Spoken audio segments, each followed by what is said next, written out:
那么这个新约的世界呢，是我教每一门新约课程的时候都会提到的，就是简单看一下新约的背景。今天我们就稍微简单的过一遍哈，不会花太多的时间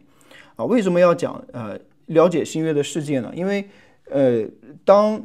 福音书的作者他在写福音书的时候，他所处的这个环境对他是有影响的。所以你如果不了解他当时所处的这个世界，你就很难理解他当时为什么这样写。所以这个是我们需要更多回到那个当时的处境里面，回到当时的那些就是作者们所处的世界当中，那你就对他所写的内容有更深的这个理解。所以你要了解他们当时的处境，了解他们的历史，了解他们整个犹太人在当时在1世纪的时候他们的一个整个的一个状态。那么如果我们简单来说第1世纪的这个作者他们所处在一个怎样的世界当中呢？简单来说就是2大世界的交汇，2大文明的交汇，你可以这样理解，一个就是犹太的世界，还有就是希罗的世界希腊罗马的世界。所以这2个世界的交汇呢，就一定会让初代的基督徒他们既受到犹太，因为他们是犹太人嘛，犹太的这个背景的影响，又会受到当时希罗的影响。所以基督教其实是在这2大文明当中的交汇里面产生出来的。所以当我们来看福音书、使徒行传，尤其是这个初代教会历史的时候，你也要了解他们当时的这个世界。在这个当中呢，我们要想了解犹太的世界，就一定要了解一个概念，就叫做第2圣殿时期那这个是你在去看旧约圣经的时候，到新约的过渡期间你不得不面对的一段历史。因为这段历史如果你了解了以后，你才能够对新约的一些发生的一些事情有更深的这个理解。第2圣殿时期呢，一般我们把它称作为这个，就是说从公元前515年到公元后70年到70年，因为这个圣殿被毁放所以就没有了所以这个叫第2圣殿时期。第2圣殿时期就是以色列人他们从巴比伦流放这个回来之后，归回以后重建的这个耶路撒冷的圣殿。所以在第2圣殿时期呢，有很多的历史，也有很多的这个文献，其实很深的影响到了初代的基督徒他们的这些思想那么在这个当中有几个比较重要的时间点我给大家先看一看这几个关键的时期那么这个就是跟旧约到新约的一个过渡有关系。就是大家知道这个可能主前1000年左右那大卫王所建立的这个第一个这个以色列国吧那就是可以说是以色列第一个就他们有自己的国家从扫罗的大卫到这个所罗门。可是后面没有多久，不到100年的时间，那大家就知道这个南北国就分裂了嘛，对吧？然后这个一直就没有联合然后呢他们开始了很漫长的这个外族的入侵，包括亚兰包括巴比伦亚述等等。那后来有个很重要的关键点，就是我给大家标红的这个地方，就是586年。刚才我讲的第2圣殿时期就是从586年开始的，对吧？所以这个就是从可以说这叫第2圣殿时期的一个开始，就是耶路撒冷呢彻底的沦陷了。沦陷了以后呢这个巴比伦，这是当时最强的这个帝国，对吧？然后呢，当然我们看到所有的这些外族的入侵，其实都是上帝对以色列的一个审判，而且早就先知有预言那这个后来这个古列王的谕令就是让他们可以回去重建圣殿然后呢他们就这个归回重建圣殿。在这个当中旧约里面你看到了很多这个很美的见证包括但以理啦，包括以斯拉、以斯帖、尼西米等等这些人他们都可以说是围绕这个圣殿展开他们的故事可是后来呢到了这个耶稣降生的时候，其实这个圣殿呢还没有这个重建，一直在重建圣殿那么到了耶稣的时代，这个希律王也给他们建了圣殿，但是其实这个圣殿啊，从本质上来说，它应该是第三个圣殿，对不对嘛？那后来到耶稣之后，就是说那个殿不是建了很多年才建起来嘛？那为什么它不叫第三圣殿呢？所以我们还叫第二圣殿时期，对不对？虽然这个所罗巴伯这个重建圣殿，但是为什么不叫第三圣殿？因为我们后面会讲这个希律王的问题，因为犹太人他们不承认希律王他的一个权柄，所以虽然希律王建了一个甚至超越当年这个所罗门所建的第一个圣殿，就是它的规模大小，但是呢，犹太人都不认为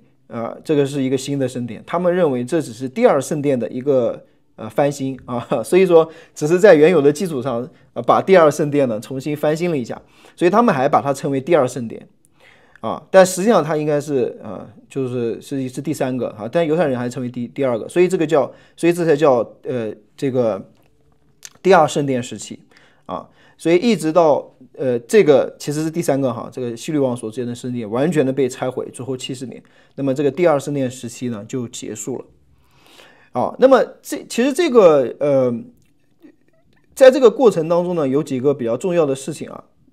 就是几个重要的人物跟大家要提到。那在第二圣殿时期，其中一个最重要的人物就是亚历山大了。那么他呢最大的贡献就是把希腊文化带到了他所征服的各个地方所以说虽然他就因为大家可能也知道这个他是这个亚里士多德的学生，是不是？所以他把这个整个的希腊文化传播到他所这个可以说只要他征服的地方，都把希腊文化带去那个地方。所以希腊文化其实可以说就是从他开始整个希腊罗马的世界那一直都是受到希腊思想的主导。虽然罗马后面征服了希腊，但是呢大家也听说过这个历史学家就说，虽然罗马征服了希腊的这个领土，但是希腊呢征服了罗马的这个头脑，所以一直希腊的思想可以说是就说这种传播其实是亚历山大大帝的一个贡献。那最明显的就是新约圣经都是用希腊文写的，是不是讲到这里，我还想问大家，有多少人修过希腊文因为我们这门课呢可能会提到一些希腊文我不知道你们有没有修过希腊文，道硕的同学有吗？我有修过。你有修过是吧？好。之前这个课我是第1年来修道硕，课还没开真，之前自修了一些。OK， 没关系，我尽量就是讲到希腊文的部分，还是会就是说让大家都能够理解。那么亚历山大大帝呢，他大家也知道，因为他很年轻就死了。那他的这个希腊帝国呢，后来就被他的将军呢，就是瓜分了所以呢，那就形成了2个王朝，就他本来所建立的这个希腊的帝国就分裂了一个是塞琉古王朝，一个是托勒密王朝。那么那他们这2个王朝有个问题是什么呢？就是这个比如说这个塞琉古王朝，他所统治的地方就是当时大多数犹太人所在的地区。那么他是特别强调推行这个希腊化的就是说，那你知道犹太人他们是犹太文化嘛，犹太文明，对不对？他们最明显的就是他们只拜一神，只拜独一的真神。可是希腊文化里面不一样他们要拜各种各样的神明所以对犹太人来说，那么希腊化他们很难，有些人是很难接受的。那有一些犹太人呢，他们就愿意接受所以这个就有点像当年这个中日战争的时候一样的，是不是？那有些人就你接受了希腊化了，那犹太人他们就觉得你背叛了这个犹太人，是不是嘛？所以那后来呢这个犹太人呢，他们这个大部分呢还是不想接受这个希腊化的，他们想要敬拜独一的真神。所以那这个塞琉古这个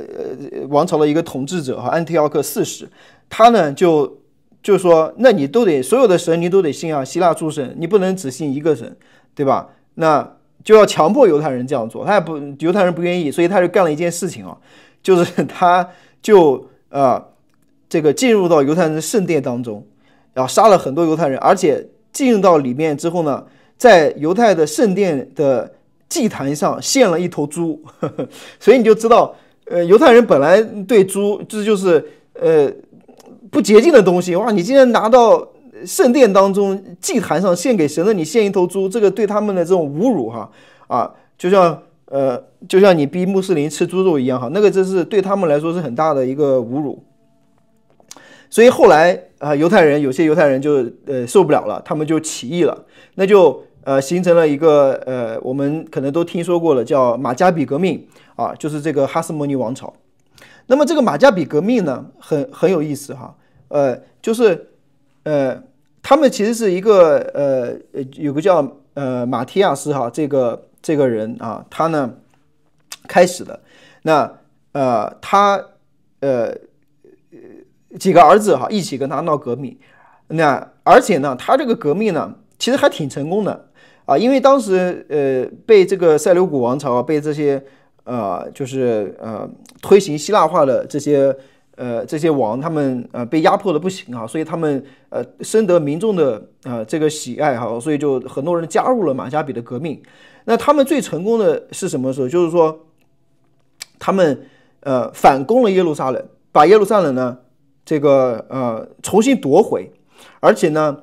开始洁净圣殿。洁净圣殿就是把那些你想一开始圣殿不是被他们占领了吗？被外族占领了之后呢，那你就玷污了神的殿嘛，所以他去了之后就把他们全部都洁净了。洁净的时候呢，他们据传说呢还有一个神迹发生。什么神迹呢？就是说他们当时在店里面洁净完了，不是要点那个灯嘛，然后点灯，然后呢，但是他们当时没有那么多油就是要那怎么办呢？那他们就点了，结果呢，没想到就没有多少油，但是那个灯一直都没有灭，一直持续了8天，所以他们就把这样的一件事情定为了他们的一个节日，就是说来纪念他们重夺耶路撒冷、重夺圣殿的就是他们革命成功了这样的一个节日。那这个节日呢，大家今天可能也都听过就叫做光明节。在圣经里面有记录就是约翰福音10章22节有提到过一次在耶路撒冷有修殿节就是这个修殿节这个修殿节就是这个意思，就是他们当时马加比革命重夺圣殿的时候那纪念的这个节日修殿节，那今天叫这个光明节同一个节日。所以直到今天犹太人最重要的节日除了逾越节之外就是这个修殿节。因为这个节日对犹太人来说其实很重要。为什么？因为从大卫王朝就是统一的一个以色列的王国吧开始灭了之后，一直到马加比革命的时候，他们才相当于有了一个相对独立的一个国家就是他们把耶路撒冷夺回了。耶路撒冷夺回就象征着他们在宗教上独立，在政治上独立他们有一个比较独立的一个王国。那但是这个时间持续呢也不是很长，大概也是不到100年的时间后来这个公元前63年这个罗马将军这个庞贝到了之后呢，他们后面也就被灭了所以罗马的铁蹄基本上就是横扫当时地中海，他们这没有哪一个势力能够抗得住罗马所以说也被灭了。那么但是哈斯莫尼王朝呢对于以色列民族来说是非常重要的，因为它标志了整个将近你想快1000年的时间他们都是被掳的流亡的状态，然后突然有了自己的一个王国，而且他们持续的时间呢其实跟第一个王国的时间差不多，大卫王朝也是不到100年，他们也是差不多100年的时间，所以对他们来说这个是很重要的。那么后来主后70年以后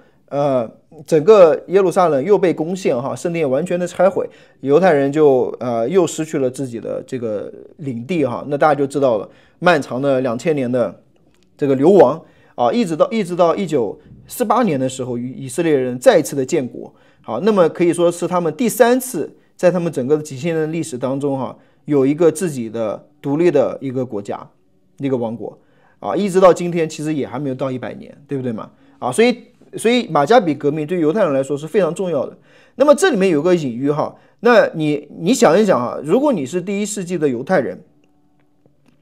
那个马加比这个王朝的毁灭可能还刚刚也就不到2代人的时间，就是可能有人还是刚刚从那个可能比较老一辈的甚至就是从那个王朝过来的。那这个时候你想一想哈，当他们看到耶稣进到圣殿里面去洁净圣殿的时候，他们会有什么样的感受？这个很关键的，因为对于马加比革命来说，标志性的一个事件就是他们这个洁净圣殿就是他们跑到圣殿里面，把那些猪那些就全部都清除，把外族人赶走，是吧？他们重夺耶路撒冷，把圣殿洁净了。那这个时候耶稣在洁净圣殿的时候，你想一想，是谁在圣殿里面掌权呢？是那些祭司，对吧？是那些祭司长、文士这些人。而他们对于马加比革命时期的洁净圣殿可以说是非常熟悉的。你就知道为什么当耶稣洁净圣殿的时候，这些人这么生气你想一想，他们会联想到什么？当年马加比带领犹太人去洁净圣殿的时候，他们在做什么事情？他们是把那些不信的人、玷污圣殿的人赶出圣殿，对不对嘛？然后获得了他们一个政治上的独立建立了一个新的王朝。而耶稣来洁净圣殿的时候，那时候掌权的人是这些祭司、文士这些人，对不对？那他们马上就会想到耶稣做这件事情有一个什么样的隐喻、暗指，对吧？在表明什么？表明就是耶稣好像就是在洁净圣殿，就是表明什么？表明你们这些人是玷污圣殿的，对不对嘛？那有很强的一个政治含义在当中，你有没有想过这个问题？这是革命是不是？当年马加比就是靠这个革命洁净圣殿，然后呢，甚至他们有修殿节洁净圣殿来夺取了政权。现在耶稣你也来洁净圣殿，你想干什么？你是不是也想像马加比他们一样这个把我们要革命，是不是要重建一个新的王国呢？我不知道大家能不能理解我的意思就是你想一想，当我们在读耶稣洁净圣殿的时候，如果你没有想到马加比革命这个对他们来说非常熟悉的又很近的这个历史，你只是从属灵的角度来说你们在这卖牛羊鸽子把我父的殿是祷告的殿，是吧？好像说你不能做生意，然后呢，耶稣就洁净圣殿，很多是一种属灵的，或者是说这种就是说从信仰的角度来说你要就是说洁净圣殿。可是对于当时的人来说，耶稣洁净圣殿还有一个更深层次的、更深的这样一种隐喻在当中，这种暗示就是好像当年马加比革命所做的一样，带有很强的政治意味。那你带着这样的一个观点，了解了这个历史，你再去看耶稣洁净圣殿，你就知道，因为耶稣洁净圣殿不是他独创的他之前的革命家马加比革命他们是干过这样的事情所以会把这个2个事件联系到一块儿，对不对嘛？所以当时的祭司长管理圣殿的人才那么紧张是有原因的这就是你了解了当时的历史呢，会对你在读经的时候有更深层次的感受。然后我们最后就要讲这个大希律在新约的世界当中不可跳过的一个家族就是希律家族。那么这个希律家族呢是这样的那他呢在圣经里面出现的时候，我们知道他派兵去就是说当时这个3个这个博士来找到他来问到他说有个王要降生了。所以大希律呢他可能没有见过耶稣，但是他是第一个开始要去杀耶稣的那么根据大希律的他的这个执政和死亡的日期呢，后来我们才判断耶稣的出生呢可能是大概公元前6年左右这个是后面历史的这个问题，或4年因为大希律大概就是公元前4年死的所以这个时间是比较确定的，所以耶稣降生的话肯定不会早于那个时间，是吧？不会晚于那个时间，对吧？所以这是一个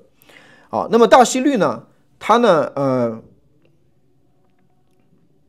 我先讲他自己的这个家族吧。啊，我们看一下这个希律家族啊，这个大希律呢，他是从公元前37年执政到公元前4年，在这个当中呢，有一个人我想提到，就他有好多老婆哈。那其中有一个老婆呢，是很重要的，这个叫 Marianne。这个 Marianne 呢，它的重要性是什么呢？它是马加比王朝，就是马加比革命这个哈斯莫尼王朝的一个公主。所以这个很有意思啊，就是虽然在这个时候马加比革命已经失败了，这个王朝已经被灭了，但是他们那些原来闹革命的那些领袖的后代都还在，而且这个犹太人还是很敬仰这些人的啊，因为那毕竟是他们成立的一个国家嘛，是吧？那么希律呢，大希律怎么回事呢？因为他是以东人，所以他不是这个可以说是不是这个正统的犹太血统的人。所以当他做王的时候，犹太人不服他的这个这个管理哈，所以怎么办呢？在当时的世界当中，那他们就经常用联婚哈，就是跟别人结婚，来去实现一个政治目的。所以他就娶了这个 Mariam， 她是哈斯莫尼的王朝的公主啊。然后这样的话，那你想这个公主可是名正言顺的哈，就是说是原来他们之前灭的这个国的这个犹太的这个公主，所以他把她娶了过来之后呢，他们有这个又生了这个希律的像亚基帕1世、2世啊，这些都是在圣经里面有提到过的。当然他还跟其他的老婆有生啊。那他还有一个老婆叫马塔基，他是撒玛利亚人。就是生了这个希律亚基老还有安提帕那么所以大家要知道这个大希律他当时其实有好多老婆，而且他为了他的统治，所以他给他这个为了犹太人能够听他所以他娶了这个公主，而且他建圣殿给犹太人也是这个原因。所以你不要觉得大希律好像他敬畏神所以他给犹太人建圣殿，不是。大希律当时给不同的宗教群体建了好多殿，建了有10几座这个圣殿，包括神庙这些都有。那所以他并不是好像对犹太人有好感敬畏耶和华，所以给他们建这个圣殿。他其实呢是为了稳定犹太人所以呢你们想要敬拜神可以，那我就给你们建这个圣殿让你们有地方来敬拜所以他是出于这个目的。所以他建这个圣殿的目的是想透过这个他的政治来去利用这个宗教，他把这个让这个宗教来稳定。很像咱们三自教会给你建教堂，是不是？你只要听党的就可以了，是吧？所以就是这样了，大概就是这样，就是你要听我的，我给你建这个圣殿所以你看耶稣后来被钉死，其实跟这里面的政治斗争是有关系的，是吧？因为他们就是要保这个圣殿，是吧？他们要保住这个他们这个他们的权柄。可是最后你看到主后70年以后什么都被拆完了什么也没有留下那他的3个儿子呢，在圣经里面也都有出现过。那么这个就是到了耶稣的时代他所成长的一个环境了。那这个地图里面也讲到了就是他的几个这个儿子亚基老，他主要是管犹大跟撒玛利亚。安提帕呢是管加利利和比利亚，腓利呢是伊图利亚和特拉可尼。他的那个孙子亚基帕1世呢那么这个也是圣经里面提到的。所以基本上希律家族在新约的圣经里面非常的重要因为他基本上都涉及到这些人那所以为什么当时耶稣受审的时候要把他这个比拉多要把他赶回找到安提帕希律呢？这个小希律是不是？为什么？因为耶稣呢是加利利人所以是归这个安提帕管的。那么这个希律家族我们就是简单的来讲一讲。其实希律王他的3个孩子后面他们的后代其实都就是如果你看当时的历史就知道了，都没有一个好结果的他们有的被流放了，有的被杀所以没有哪一个他的这个孩子有好下场的那